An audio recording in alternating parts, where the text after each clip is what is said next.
I want to say thank you so much for everyone being here. We got a lot of great support from our faculty and our staff.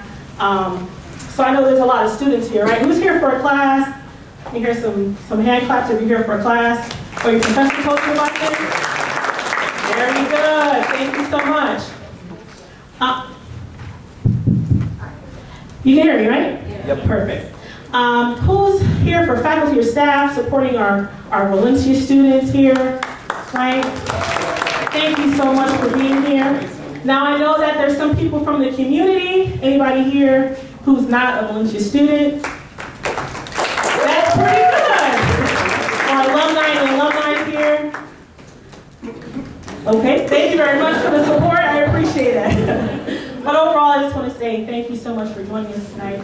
I always tell my students there's something about attending a live debate or attending something like a live performance like theater or something that does something to the soul, to the heart. So if you're a Valencia student here and this is the first time you've attended a debate, you're in for a treat and hopefully it will change who you are as an individual. I also want to give a couple of special welcomes to Rollins College debate team, the ones that are not actually debating. If you don't mind standing for the crowd so that they can see you. They're here in attendance, so thank you so much. I also want to give a special thank you to the Bridges Department who sponsored this event. So if you can give a hand clap to them. Dr. Carter, our director of our program, is back here. I want to thank her, not just for the event, but all that she does for Bridges. Thank you so much. Now, at this time, I also want to give a special welcome. Our campus president is here joining us tonight, Dr. Felicia Williams, and she is going to come forward. Oh, did she step out for a second? That's okay. While she's doing what she does, because she's a very busy lady, what I'll actually go into next is introducing our debaters tonight, or our debate teams. So you met some of our Rollins debate team members, the ones who are not actually debating, but they're here supporting us, which is so wonderful. And so this is just some information about who they are and what they do. The Rollins College debate team was inaugurated in the fall of 2007 by Assistant Professor of Philosophy, Dr. Eric Small. With the help and guidance of Dr. Tom Cook, Professor of Philosophy, and Roger Casey, former Provost and Academic Vice President. Although the team had just begun, the 2007-8 season was not a year of trial and error. The team celebrated many notable achievements. Their debating talent brought them first place at the Lone Star Invitational in Houston, Texas, third place at the Florida Intercollegiate Forensics Association in Tallahassee, Florida, at which they also earned third and fourth place speaker awards, and 16th place at the Novice National Parliamentary Debate Competition in Pensacola, Florida. By the end of the 2007-8 debate season, the inaugural team had established a standard of excellence for subsequent debates to follow. So thank you so much for joining us, and we are going to take a break on introductions, and I'm going to invite Dr. Felicia Williams to give our formal opening remarks and our formal welcome.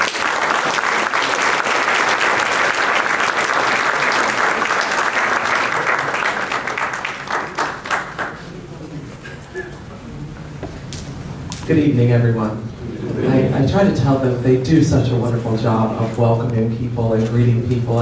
This is certainly just almost perfunctory for me to come behind them and to do it. Let me just say to each of you, from the faculty and the staff and the students, our guests, both from Rollins as well as from Beijing, we are delighted to host you here at the West Campus tonight. This has proven to be a wonderful treat for us to have a second opportunity to be able to see debate in this form and a scholarly expression of our ideas and our thoughts, and then to hopefully arrive at some consensus of perspective on a particular issue. So we appreciate that you have included this as a part of our academic experience here on the campus. So I hope that for each of you all, you will be thoughtful in the expressions, and as they challenge your personal perspectives, that you will reconcile that against what you know, what you understand, what you have researched, as well as your personal experiences. I know that you're going to be in for a treat tonight. I also just want to thank Dr. Small from Rollins. Rollins is my alma mater, so a little biased there, go Tars.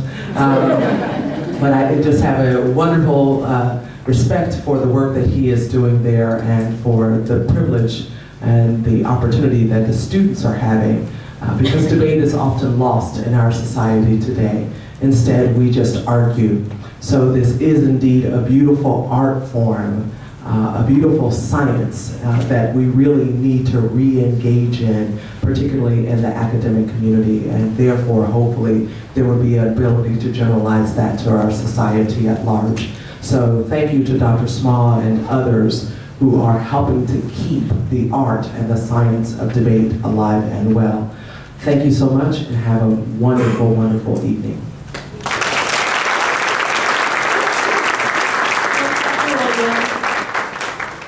Okay, so are we excited? Yeah. Looking forward to this? Yeah. Let me see everybody stand up real quick. I do this with my students. Stand up. It's late. I want you guys to get the blood pumping, right? Put your hands up.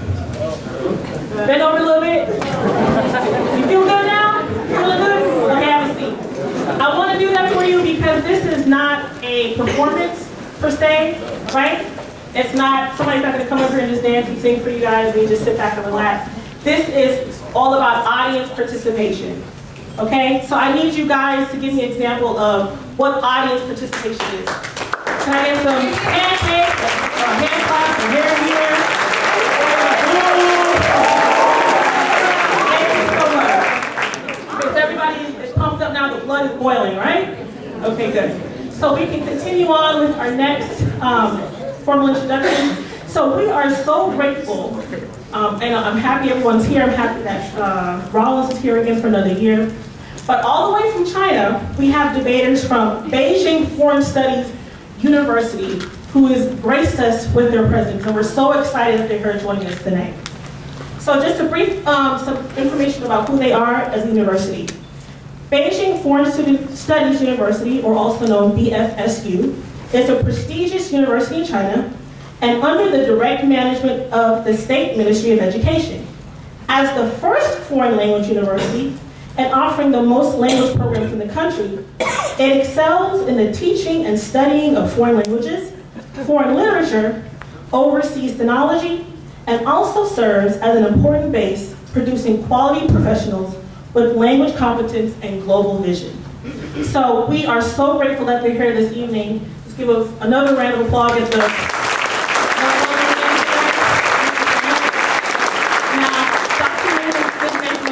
Dr. Small, for those who don't know who he is, he's actually the debate coach for Rollins College varsity team. So I have another introduction for you about who Dr. Small is. Dr. Eric Small received his JD and PhD in philosophy of law from the University of Kentucky in 2005, after which he pursued postdoctoral studies in international human rights at the University of Massachusetts. His areas of expertise are philosophy of law, international law, human rights, ethics, and modern philosophy. He has published articles on human rights, terrorism, and cosmopolitanism.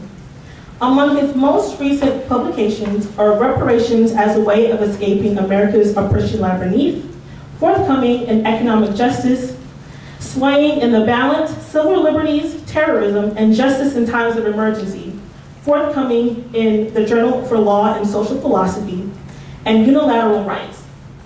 So at this time, I'd like to invite Dr. Eric Small forward. He is our debate moderator for the evening.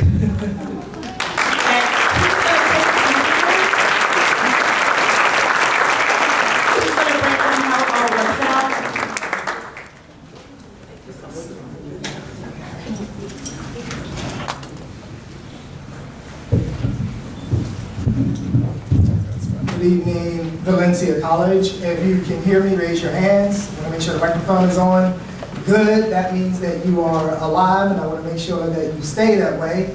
So When Jennifer says that you are to participate in this, parliamentary debate is much different from the debating that you've seen when you watch presidential debates. In presidential debates, the audience sits quietly and they watch and they listen and they don't respond. It's quite different in parliamentary debate. In parliamentary debate, the audience has a role in the debate. Not only are you obligated, but you are required to participate. I am the chief adjudicator for the round. You will be making a decision as to who will win this debate. I'll tell you how we'll do that later. But before I tell you about the debate further, I want you to practice participating in the debate, and I'll tell you how to do so. First, if a debater says something that you agree with, you're required to yell, "Hear, hear," and clap for the debate. So, practice that. Yeah. Hear, hear.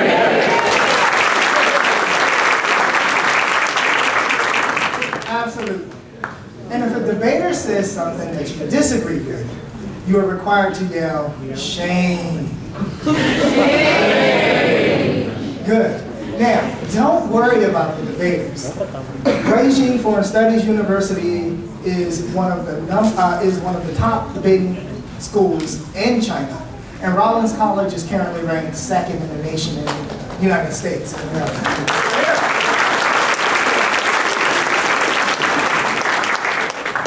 Teams are well trained. They won't be distracted by the noise. If they disagree, you can yell. If you disagree, you can yell out. If you agree, you may yell out. You can yell words. You can clap. You can yell shame. You can yell "hear, hear," and you are indeed required to do so. And if you don't worry, I will berate you. So, the topic for tonight is outsourcing. Outsourcing occurs when a company ships its operation, or at least part of its operation, to another country. In America, it often occurs in this way. A company will be incorporated in America, but ship its manufacturing of a product to another country. In this case, we'll be talking about China. Of course, you no doubt know that outsourcing became an important topic in the presidential debate because Mitt Romney, governor and candidate for president, was conceived of as the chief outsourcer, at least his company, Bain Capital, was when he was the head of it. And of course, Barack Obama was seen as the defender of the 47%, standing against outsourcing.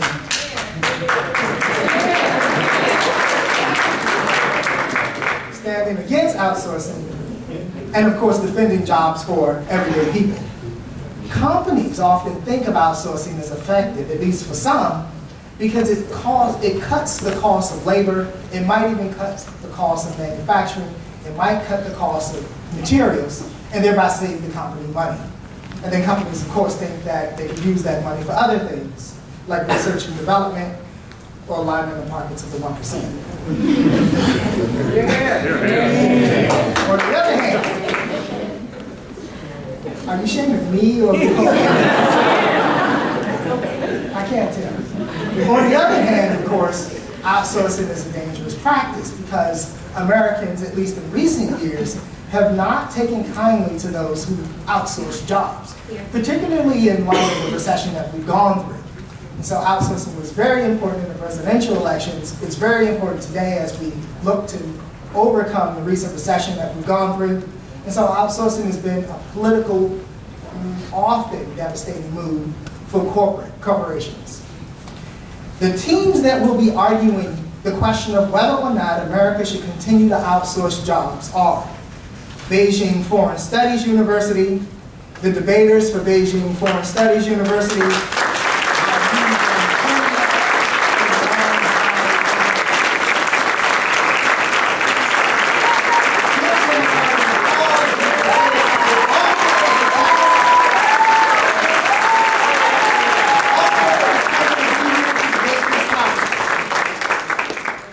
standing opposed to outsourcing will be Rollins College.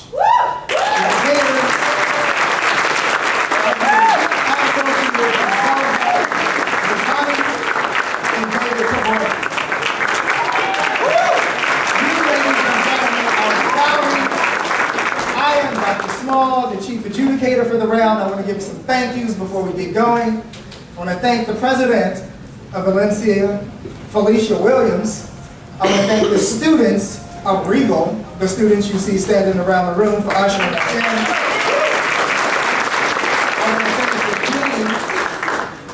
want to thank the Dean of Beijing Foreign Studies University, Jin Lin.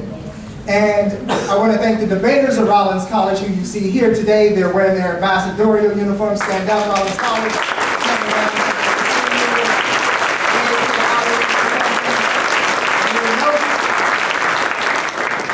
You will notice that I am wearing my academic regalia. The reason why I'm wearing my academic regalia is because debating is a formal event that occurs in colleges all over the world. Rollins College and Beijing Foreign Studies University travel all over the world debating teams, and teams travel all over the world, sometimes stopping here to debate us. For those of you who saw this last year, you know that Cambridge was here, and we beat the crap out of them. Melissa was on that team. Melissa debated last night. We debated Beijing Foreign Studies University. They are here for what we call our last debate series. The last debate series is a series of debates in Central Florida, recognizing our graduating seniors from Rollins College. I want to recognize them right now. Melissa Fussell is a graduating senior from Rollins.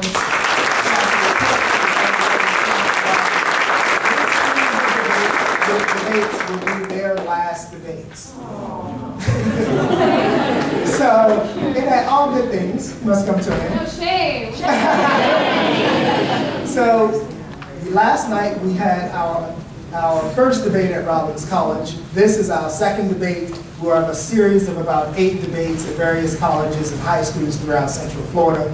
So, you should be very fortunate to be on the list to watch these great debate teams engage on this very important topic. So please participate. It's very important.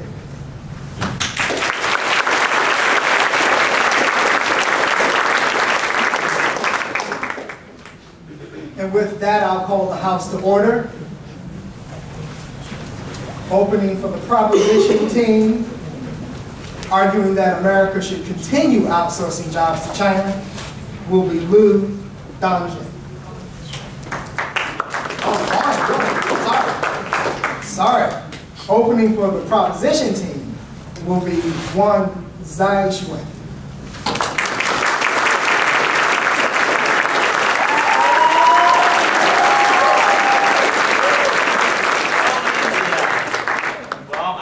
And I come from Beijing Foreign Studies University.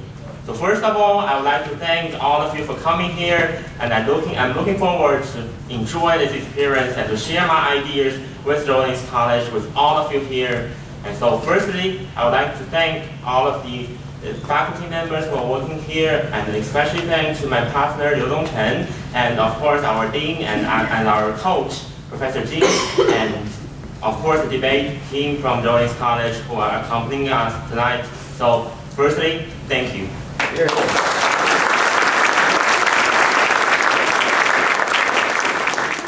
Well, to tell you the truth, this is my first time in the United States. So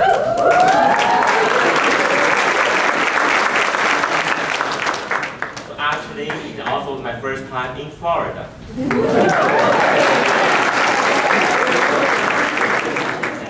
But I got to know Florida about 13 years ago in 2000 during the presidential election. Yeah, so because of the problem with the vote, so the president has to be decided by Supreme Court justices. So I hope the same thing won't happen here tonight. Yeah. Well, so I'm honored to be here, and tonight I'm going to talk about 3 points. My first argument is that actually outsourcing jobs to China actually represents some of the core values of the United States, and that is economic freedom. Here, here! Freedom is one of the core values of the United States. And my second argument, I'm going to talk about benefits for the United States in 3 aspects: U.S. corporations, the U.S. government, and you, ordinary U.S. citizens. And I'm going to talk about the benefit for China. And finally, I'm going to talk about the benefit for Sino-US relationship, which is one of the most important relationships in modern times. And my third argument, I'm going to talk about the consequences if the United States government, if the United States companies stop outsourcing jobs to China. Well, so I'm going to continue with my first argument. Freedom, we all know, is one of the most cherished values in the United States, and it is one of the core values of the United States. So freedom is actually why all those pilgrims from Europe, they actually come to America to seek a better life. So freedom is actually in your Declaration of Independence and in your Constitution of the United States. So freedom is actually why the United States is now the biggest and the largest economic entity in the world. Because the economic freedom actually brings these things. So, I'm going to talk about the freedom and actually they bring benefits. But if the government chooses to intervene in this case, if the government stops companies from outsourcing jobs to China, that actually means that the companies do not have the freedom anymore. We understand that there is social contract, and we believe that we have to give something in exchange of something, and in the United States, the case is that we give something, the federal government can provide us with property, with security, and we believe that. But the United States has always been a beacon of hope and place for freedom, and the United States government actually has the obligation to provide companies with these things. So, the companies, they do not have of course they pay taxes. They pay taxes to the federal government, but they got to have the freedom to choose whether to outsource or not. Here, here. So, yeah, that's the case. So the next benefit, I'm going to talk about the benefits, because those freedom may seem all the core values for you, but some of you may disagree that actually if the companies have the freedom to choose, but actually I'm going to talk about the things that the freedom will bring. The freedom will bring benefits for all the people. Firstly, I'm going to talk about the freedom actually will bring the benefits, and outsourcing will bring the benefits to the United States. My first point is about, I'm going to talk about the corporations, because corporations actually they benefit directly from this case. Because if they outsource and the labor cost will go down, their cost will go down, and they will make more money. So the corporations are the direct beneficiaries in this case. What's more, companies do not just benefit, the United States government also gets benefit. Because when these companies make more money, they got to pay more taxes to the United States. And actually, the federal government gets more tax revenues. And I'm going to talk about the third point, which is also for the ordinary citizens.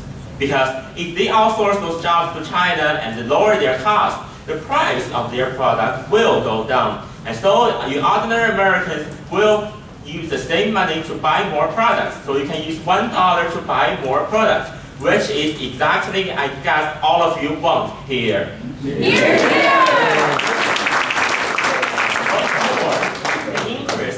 Federal government increase in the federal government will actually benefit every American here, because the federal government can invest more.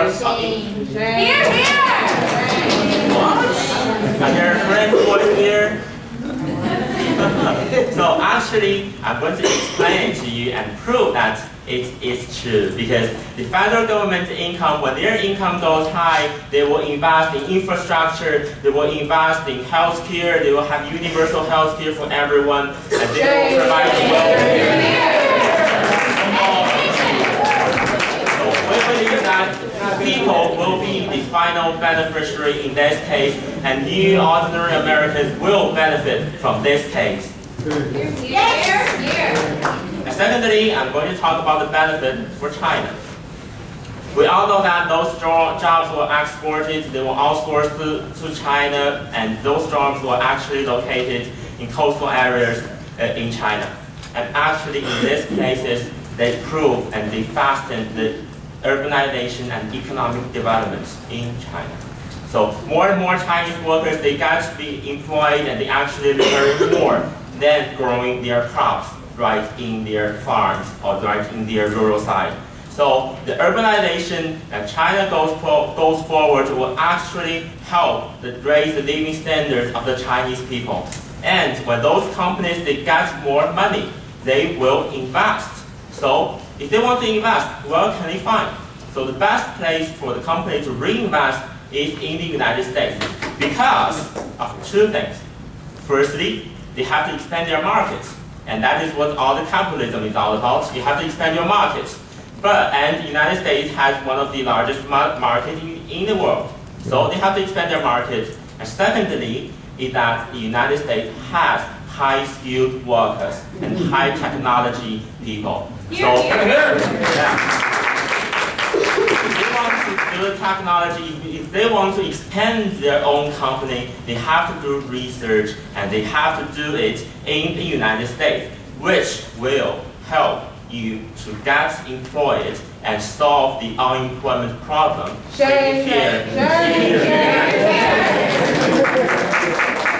Actually, I'm going to give you an example to prove that case. But Lenovo actually is one of the famous companies in China, and it has plants right here in the United States, in California. And Lenovo actually recruited nearly 20,000 new jobs, and they actually recruited American citizens. So they solved 20,000 Americans' unemployment problem, and they actually do great to the federal government because they pay taxes to the United States government. So people actually benefit, and actually this is why that is also benefit for China and benefit for the United States. And thirdly, I'm going to talk about the benefit for Sino-US relationships. We all know that the Sino-US relationship is one of the most important relationships in modern times. And better economic integration and better economic interdependence will help promote better political relationship, which is very important because no country wants to fight against each other if they are economically interrelated and interdependent. Actually, the warmer up of the political relationship actually help to bring more economic relationship and bring more economic interdependence. So these things, they actually do both good sides for each other. So these things are actually why we should let American companies outsource jobs to China. And thirdly, I'm going to talk about the consequences for if you stop outsourcing jobs to China. I guess some of you may not heard of the term called rare earth, but it actually is in your everyday life. From your iPhones to from your iPads to everything that is in your everyday life. So China, actually, United States actually import nearly all of its rare earth from China. So if the United States stopped outsourcing jobs to China, of course the Chinese people will get angry, and China will stop outsourcing, will stop exporting those rare earth to the United States, which will influence your military, because your military require these rare earth. This will influence your defense, your national defense, your national security will be undermined. And of course, it will influence your everyday life, because your iPhones, you cannot use iPhones anymore. So that's what I'm going to talk about. I have talked about those benefits for the United States, for China, for Sino-US relationship. I've talked about the freedom, which is a core value of the United States, and have talked about the consequences which will bring if you stop outsourcing jobs to China. Therefore, we are proud to oppose, and thanks for listening.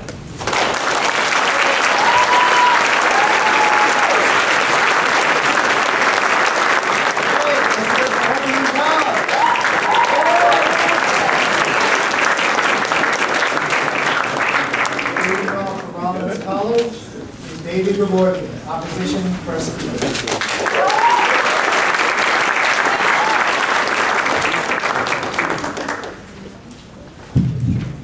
everybody. How you guys doing? Good, good. You know, back in 2011 when I graduated Valencia, I never thought I'd be able to come back here and debate in front of you. You know, of course, this debate was brought about because a lot of people made a lot of efforts. So first of all, I definitely want to thank the Chinese team for coming out from all the way from Beijing and debating here tonight. Help me give them a round of applause.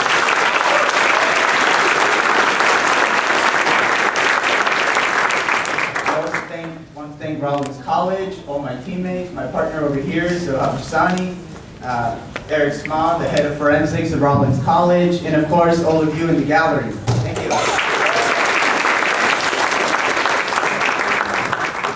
All right, so since we're talking about outsourcing, the first thing I want to do is I want to go line by line through the government speech and tell you why everything they said was actually untrue. So let's go through the first argument. The first argument is that outsourcing is that we have this value of economic freedom, and when we stop outsourcing jobs, we're just going to stop it.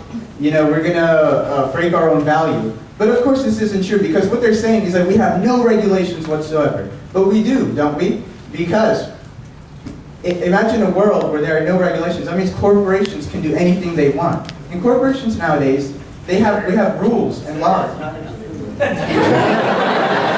Shame! No shame, no shame. Thank you. We have rules, and we have laws, and we have regulations. That means that the economic field is not free. It has certain restrictions to stop companies from doing things like owning slaves, for example.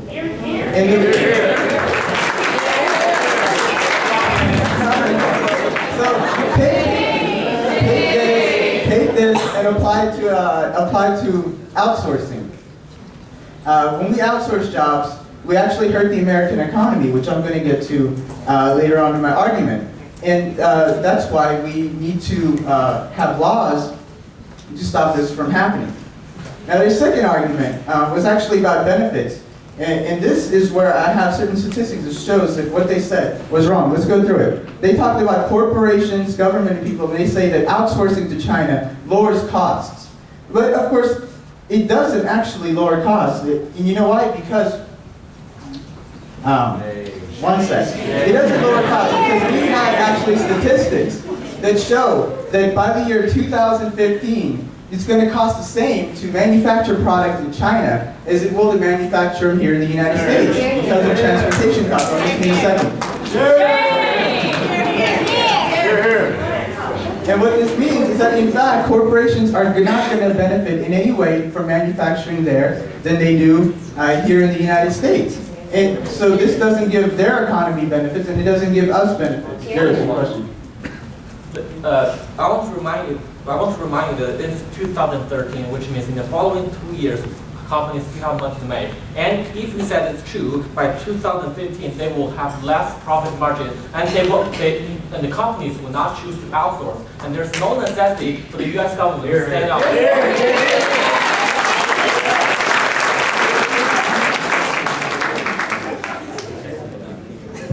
What the government team is forgetting is that it costs a lot of money to outsource jobs to China. Relocation costs, costs here in the United States. That's why we need to stop it now.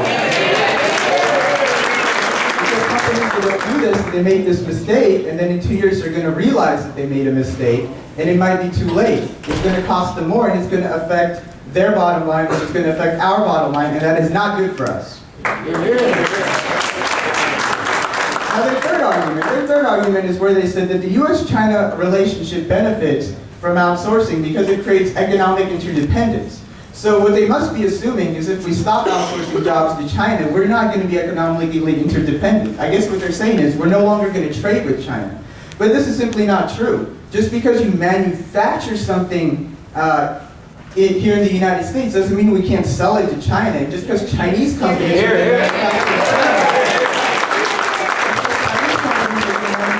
China doesn't mean that they can't sell their products here in the States. Which means we will still be economically interdependent because we don't make everything people use, and the Chinese don't make everything we use. So we need some of their products, and they still need some of our products.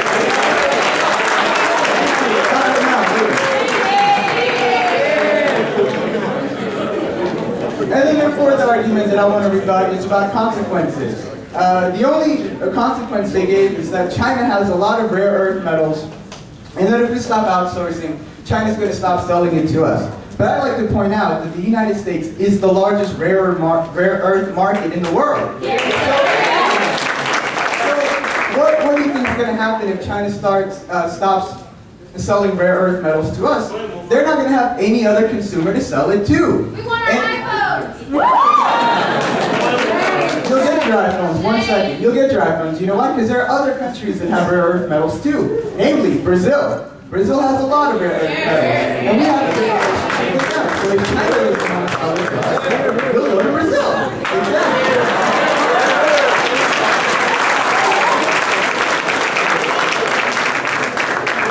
Now, I want to talk about a story that came out in 2007, and it pertains to outsourcing. All of you have probably heard of Barbie and Hot Wheels, right? And these are made by a company called Mattel. And Mattel outsourced all its toy-making jobs to China. And those factories in China, what they decided is they wanted to up their profit margin, right? So they started using paint that had lead in it. Exactly, right? And then these toys with lead on them were being sold here in the States, and people got really sick, little kids.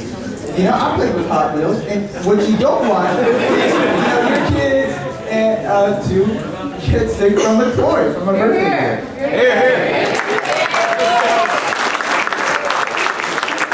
And when they went back to investigate this factory, they couldn't figure out where the lead came from, how it got there, and the most important thing is that China doesn't have any laws against this. They don't have any laws against That was in 2007, and now it's 2013. And there are more and more regulations taking place in China that will help to complete the system, complete the monitoring system.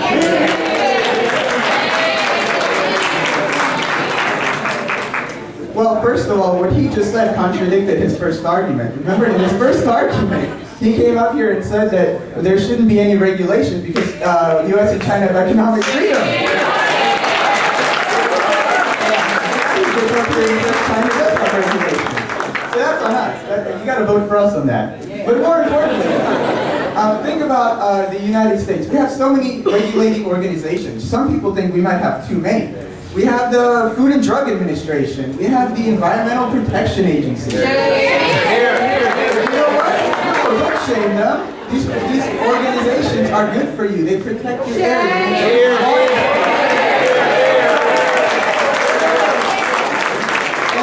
The EPA employs 17,000 employees to monitor all the companies.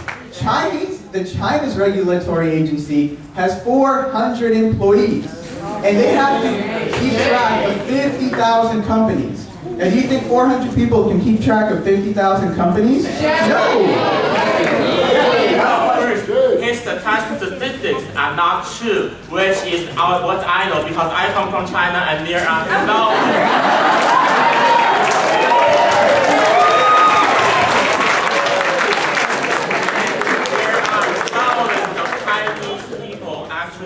All right. Are you going to ask a question? Okay. My question is, does the FDA and those administrations you mentioned, you mentioned that they hire more American workers, but don't they actually increase the federal spending?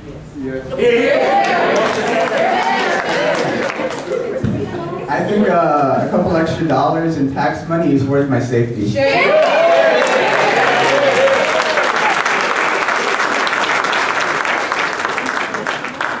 Secondly, I want to talk about jobs here in the United States. In the U.S., we are losing manufacturing jobs left and right. They're going overseas. And think about this for the individual worker, for people like you, me, everybody here in this room. When you lose a job, and all the jobs in your field are going overseas. Imagine you're in manufacturing, right? You're making cars or something, and those go overseas. It's hard for you to find another job that pays as well as what you did before. And what these people end up doing is they end up going and having to find another job somewhere like McDonald's. or where they're overqualified. And when this happens, these people, they go into debt because they can't make enough money to support themselves and their own lifestyle. And when they go into debt like this, they're going to end up having to get social services from the U.S. government. Things like welfare and food stamps. Exactly, a shame. This is why outsourcing is bad.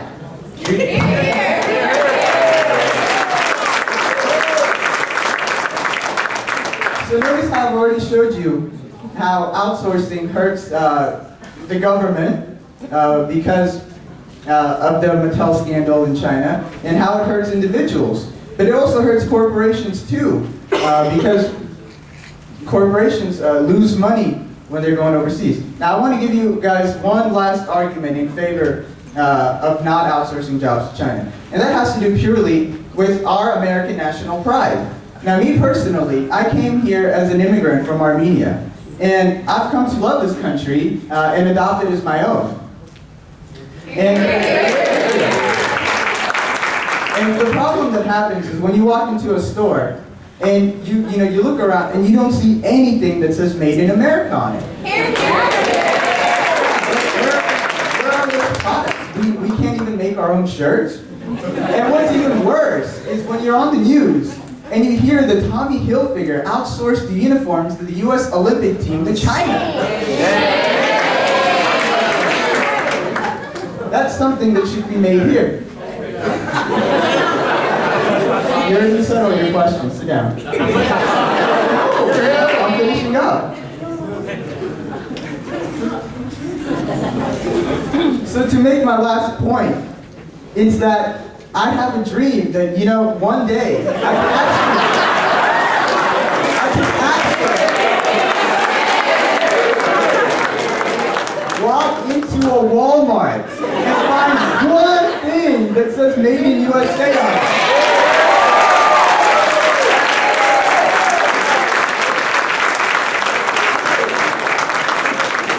Thank you, and that's why you have to vote for the opposition. Thank you very much.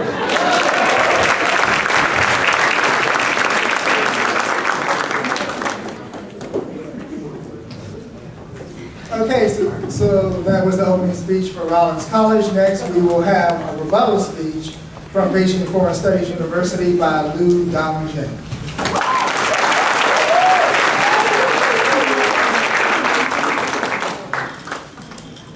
Ladies and gentlemen, good evening. I feel honored to stand here and also very honored to debate with Rollins College.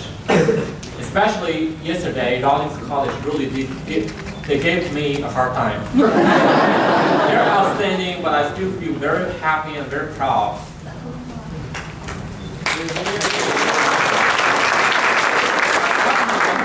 I can tell you, he's a friend of American. He likes American, especially his role model is Bill Clinton.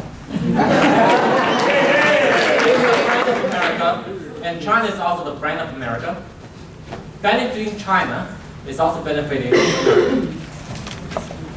In my speech, first of all, I'd like to make several rebuttals to the opposition, and then I'll continue to add some new arguments to support Wang Zizhuan, and I'll tell you why it is the U.S. government should not stop outsourcing.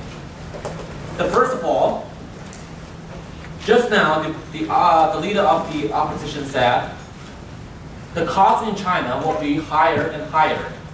And he gave us statistics like by 2015, there will be very little profit margin.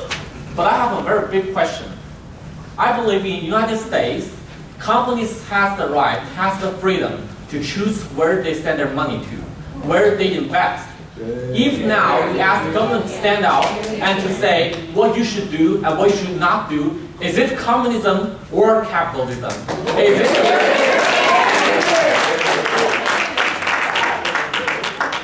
And then they argued that even though if we stop outsourcing, Americans could still sell a lot of products to China and make a lot of money. This is ridiculous. Because if you stop outsourcing jobs, a lot of Chinese people will lose their job. They are poor, they become poor, they cannot buy your products.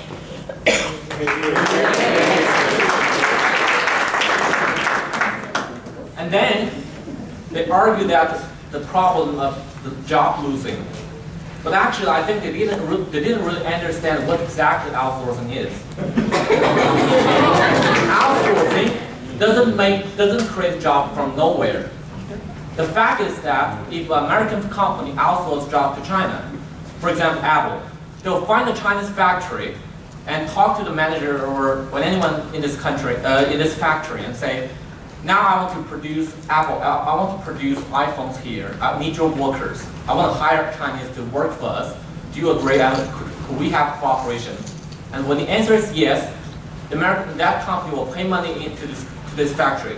So actually, outsourcing, the nature of outsourcing is to pay Chinese factory, which is already in China.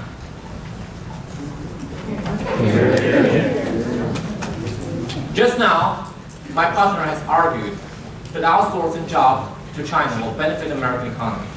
Now I want to argue from a different aspect. If Americans stops outsourcing, what would happen? Actually, I could see a lot of problems. First of all, American people have to spend more on your daily expense. Now think about the question.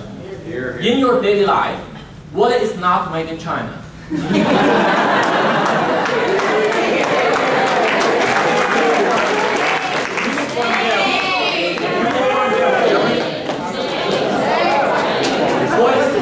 And even toilet paper. If now the US government stops outsourcing, then there will be less and less products made in China which are very cheap. And then American people have to spend more on your daily expenses. Second, we know that the United States promotes democracy all over the world, especially in China. It wants to promote China's democracy. But in order to promote democracy, the first thing that the US government has to do is to empower the Chinese citizens. If stop outsourcing, then a lot of Chinese citizens, a lot of Chinese people will lose their job, they will get poor. Then how could the United States promote democracy in China? Again, this is a problem. When a lot of Chinese people lose their job, Chinese people will be mad because these people are.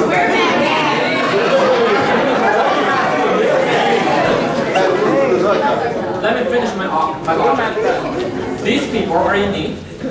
Their human right is deprived. America, as the leader in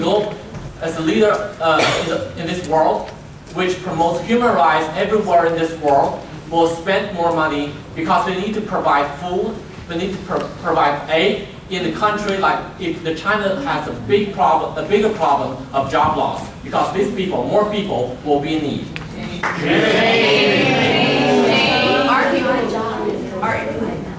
Now let's go deeper.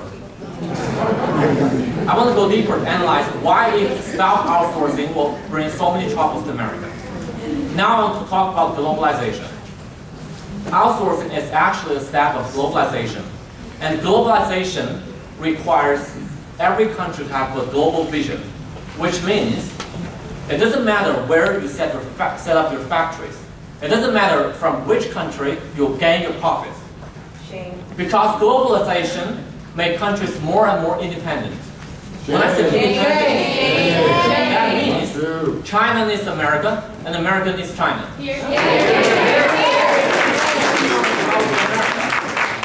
Develop China first. If you want to help America, also need to benefit China.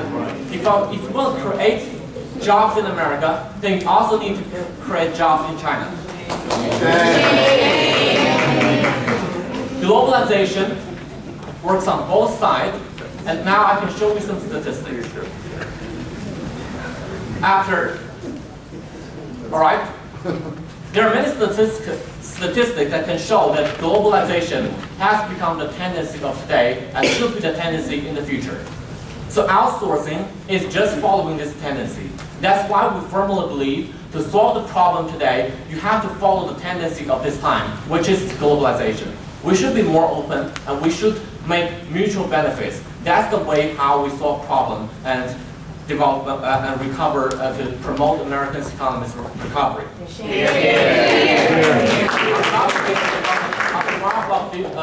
Based on these arguments, I'm very proud to propose, and I hope you will enjoy today's debate very much. Thank you.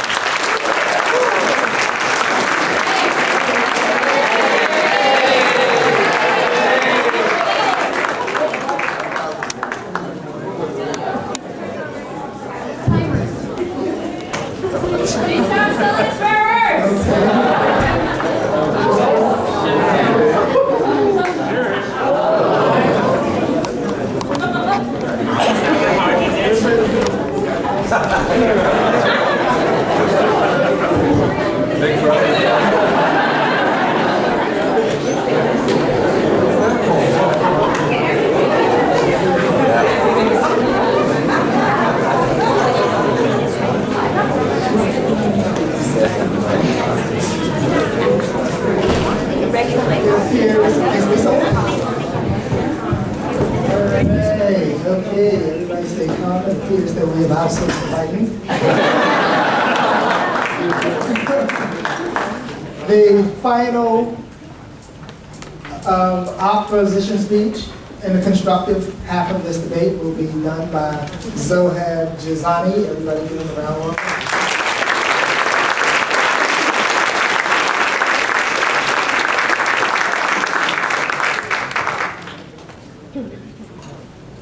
Good evening, ladies and gentlemen. First off, I'd like to thank everybody who's here attending this debate for class credit. I know how you guys feel. I ran into Dr. Spawn 2 days ago.